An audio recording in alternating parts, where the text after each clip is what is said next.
La Fundación Caminantes Sin Fronteras trae el segmento educativo Voces de la Conservación de la Biodiversidad en el Pueblo Agua. ¿Sabías que la población del guacamayo verde está experimentando un declive causado por la destrucción del hábitat y la captura para el comercio de aves de jaula? En general, se estima que la población mundial disminuirá entre un 80 y un 99% en 3 generaciones. Salvar al guacamayo verde exige proteger su hábitat y detener su captura cruel de hoy.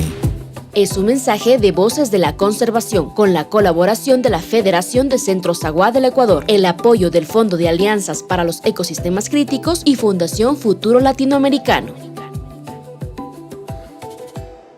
Fundación Caminantes Sin Frontera Karamdi Urusa Kamdamisna Pikpara Kuiragin Swashpa Publawagin Pinatkish Kuya Pistamba Kuadne Imbaren Katramdi Panyayel Katramdawa Kara Pijaga Peñi Nyamada Chichu Sukmatmin Tuanba Kajamdi Anba Kuadne Kishkoneshi más 80% Kara 99% An Maingane Chagudni Nyamasa Kuya Pistamda Penatenda Kuiragitpe Panyayel Karama agisti chetpei awaluzda anchichuruzda penin mupura.